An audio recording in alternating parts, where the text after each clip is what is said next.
Hi, welcome to our class. We're going to review algebra right now. We're going to be graphing this line by finding the intercepts. We're going to use the graphing tool. You'll see how all that is done.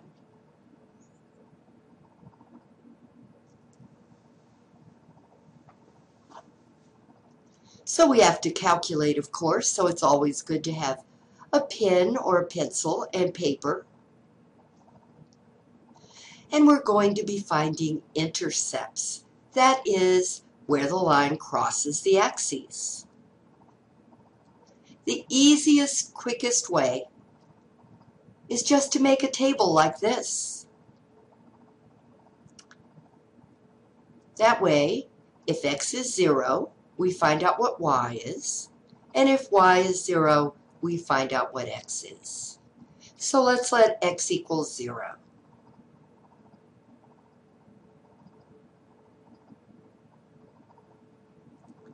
All right, that will leave us with negative 4y equals 8.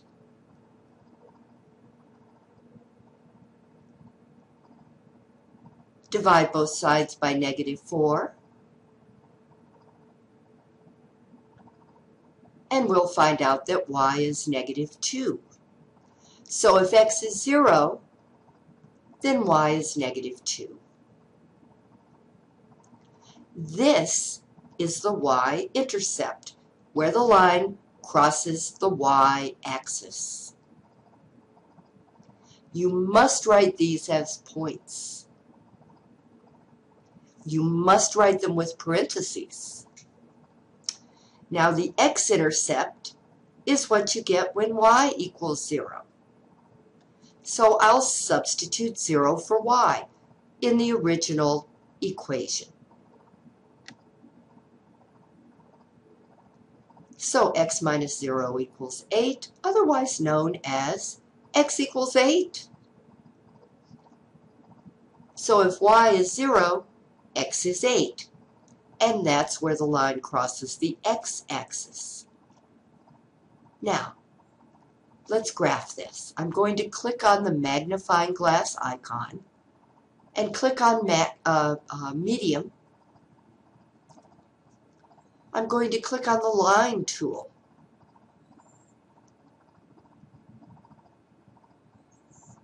I'm going to find 0, negative 2, and then 8, 0.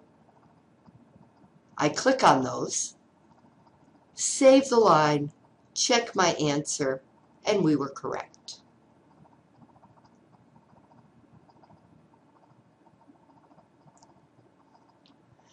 Now we're going to find the slope and the y-intercept from a standard form line. 3x minus 6y equals 3.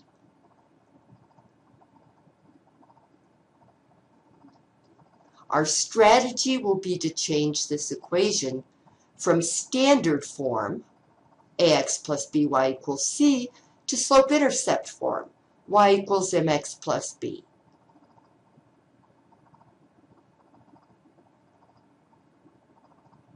That way we'll immediately know the slope and the y-intercept.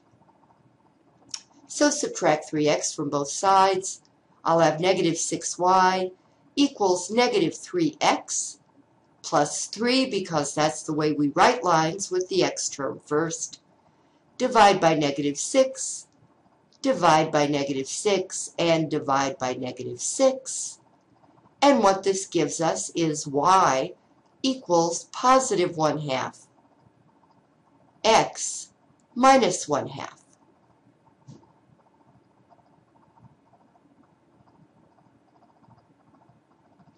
Now the y-intercept, that is the y-coordinate of the y-intercept, is negative 1/2. Always write it as a point, please.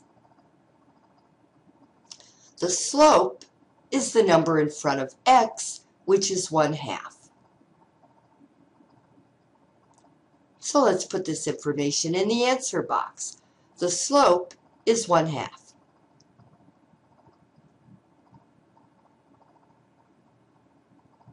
The y-intercept, when it says write as an ordered pair, you must put parentheses. 0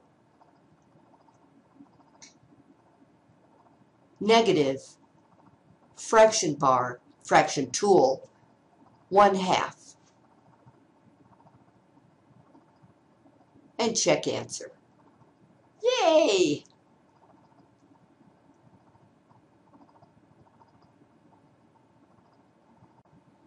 Find the slope if it exists. Well, that's a horizontal line. All horizontal lines have slope 0. You can prove it to yourself with the slope formula and those 2 points, but you need to memorize that all horizontal lines have a 0 slope. We're going to find the slope of this line by using the slope formula. Let point 1 be the point -6, -4, and point 2 be the point -11, -19.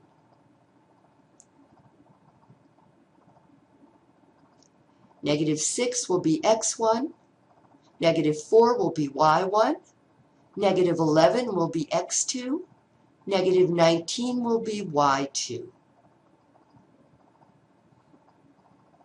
The little numbers down below tell you which point the coordinates are part of. All right, now we're going to use the slope formula. M equals y2 minus y1 over x2 minus x1, and we will substitute accordingly. -19 minus -4 over -11 minus -6. That will give us -19 plus 4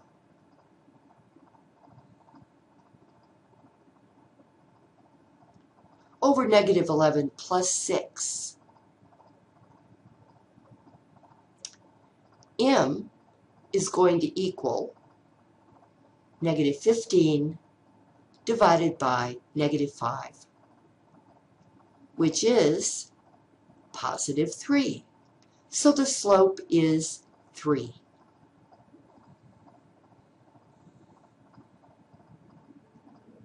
So I'll choose A, which means there is a slope, and the slope is 3. Nice work.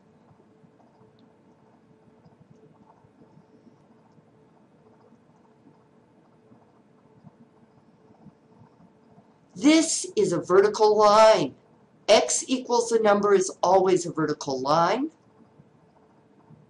Vertical lines all have undefined slopes.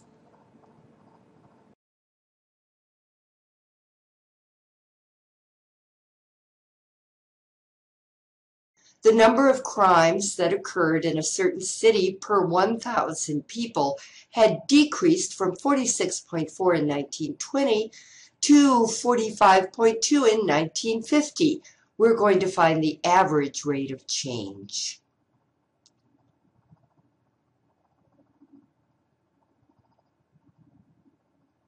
Remember, the average rate of change is the slope of the line. So what we're really given here is 2 points. In 1920, the rate was 46.4, and in 1950, it was 45.2. Now, years are almost always time, and time is almost always x. So these are the points that we're going to find the slope with, because we'll be finding the average rate of change.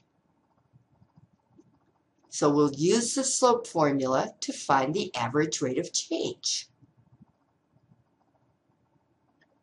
45.2 minus 46.4 over 1950 minus 1920.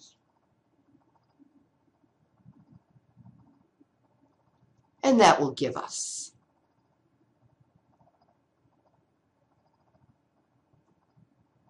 -1.2 over 30.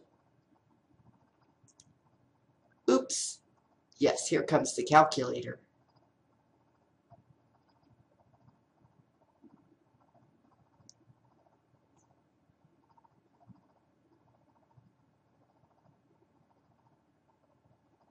I will catch this eventually. It has to be negative because whenever a rate drops, you've got a negative rate. So that will be negative 0.04. Now we go back to our answer box. The change is going to be negative 0.04. Then we have to choose what we're looking for.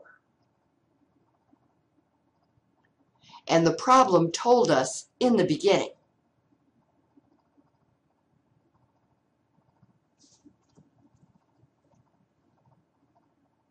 Crimes per 1,000 people. And it's per year because we divided by year. And that was right.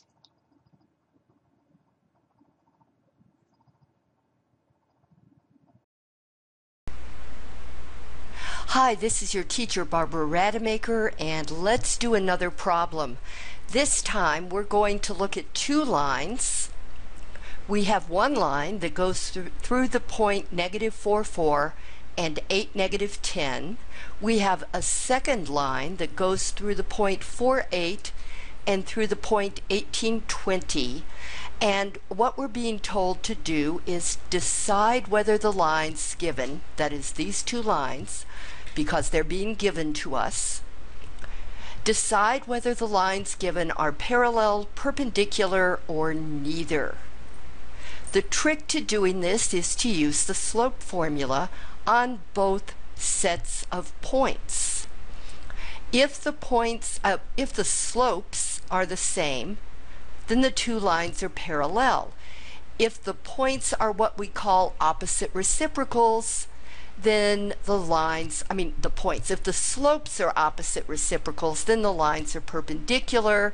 And if the slopes are neither opposite reciprocals nor the same, then we would say that, well, these lines are normal kind of lines that aren't parallel and they aren't perpendicular. Most lines are not parallel and are not perpendicular. Okay, let's get to work on this. Here's the slope formula. M equals y2 minus y1 over x2 minus x1. So what will that give me? I will have -10 minus 4 over 8 minus -4. So that will give me -14 in the numerator and 8 plus 4 on the bottom, which will be 12. So I'll have -14 on top and 12, positive 12, on the bottom. Yes, that's correct. So now all I have to do is reduce these. 2 goes into 14 and 2 goes into 12. So if I divide both the top and the bottom by the same number, which is 2, then I'll have -7 over 6. And that will be the slope of the first line. Now I have to find the slope of the second line. So I'll have M equals y2 minus y1 over x2 minus x1.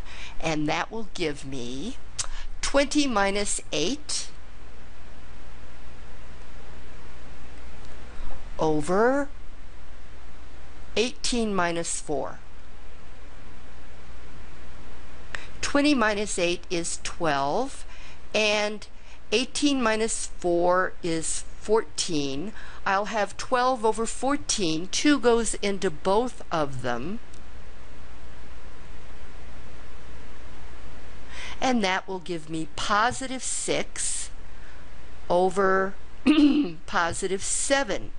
So let's look here at the first line. -7 over positive 6 is going to be -7/6. And 6 over 7 is 6 over 7. That's positive. So now let's look at the two slopes right next to each other. -7/6. That's a 6. -7/6 and 6/7. Notice that they are reciprocals that have opposite signs. This is positive, this is negative. So I know now that the slopes of the two lines are opposite reciprocals. Spell that out. I hope I spell it right. Okay, those two are opposite reciprocal slopes, and therefore I am going to hold my breath and click on perpendicular, because perpendicular lines have that kind of relationship. Their slopes are opposite reciprocals. I'm going to check my answer. Whew, and I'm correct.